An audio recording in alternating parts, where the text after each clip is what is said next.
It's 6:30 in the morning, and the 14 fluffies begin their first gathering under the white hawthorn bush. They've done a very thorough job destroying the grass in this spot, but that will be an end of the breeding season task to repair.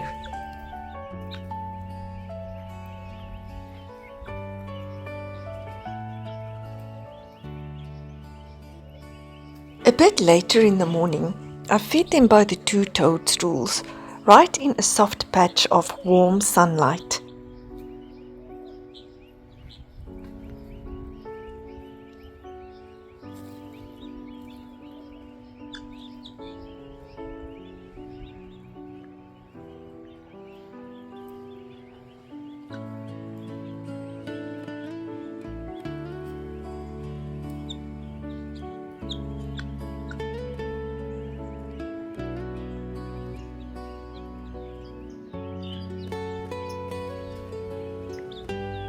And here you can see exactly why I'm leaving the one toppled over. The little ones absolutely love scurrying around it. Last year I held my breath far too many times as they used these same toadstools as stepping stools to get up into the wild pear tree to roost.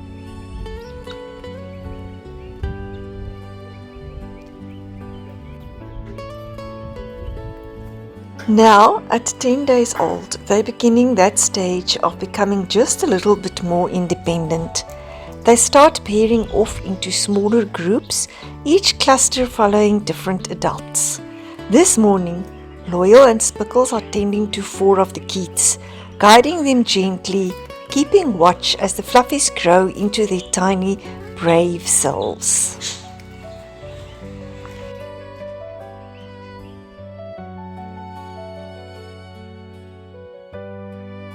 It is 8 o'clock in the morning, day 11, and the 14 fluffies are taking their sweet time in the garden bed. They stretched out between the flowers, basking in the soft sun, completely unbothered by the world waking up around them. The way they shuffle, settle, and sigh into the warm soil makes you forget there's anything else to do but watch them enjoy this little patch of peace. Somehow, in all the filming and fussing and everyday life happening around me, I managed to skip Friday and Saturday's long-form footage. I don't know how I let that happen. 2 whole days just slipped right past me. But that's life, isn't it?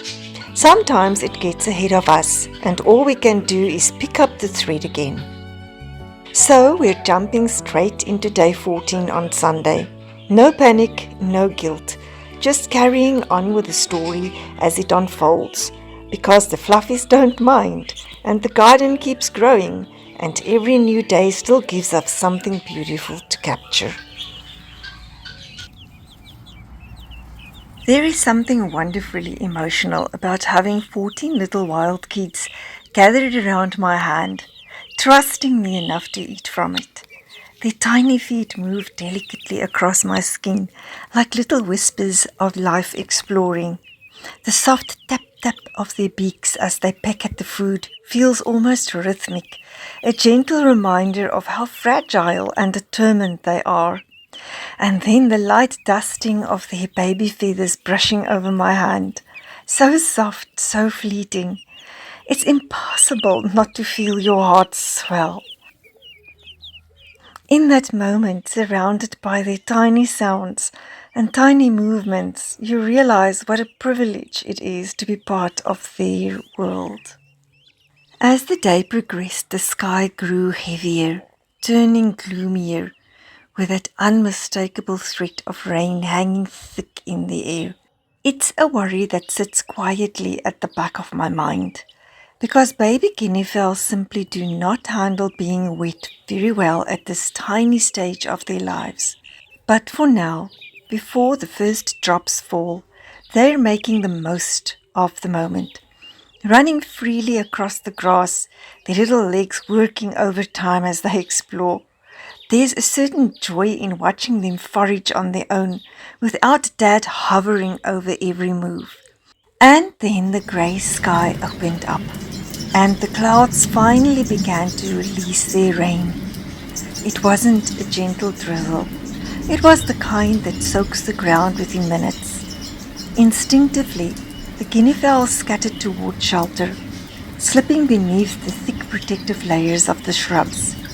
They know exactly where to go, tucking themselves into the tiny dry pockets nature provides.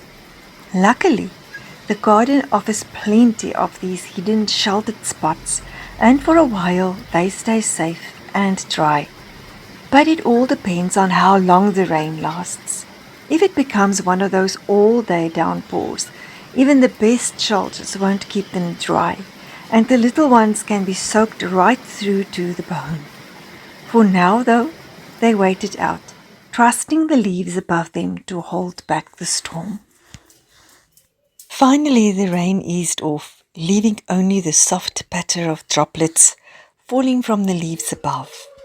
Everyone was a little damp, the mums, the dads, and all 14 fluffies, but only just enough to freshen them rather than drench them. It was the perfect light rinse nature sometimes gives, enough to clean their tiny bodies and brighten their feathers. As soon as the sky cleared, they all gathered out on the lawn, shaking off the last drops.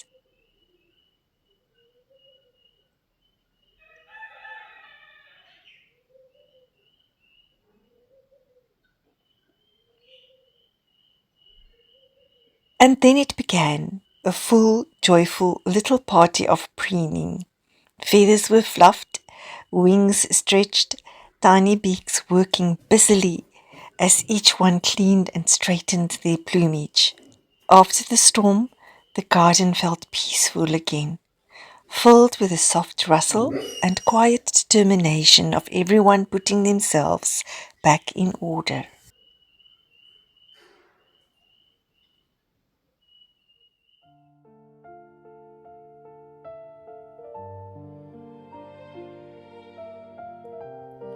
Sunday, 23rd of November 2025 at 1624.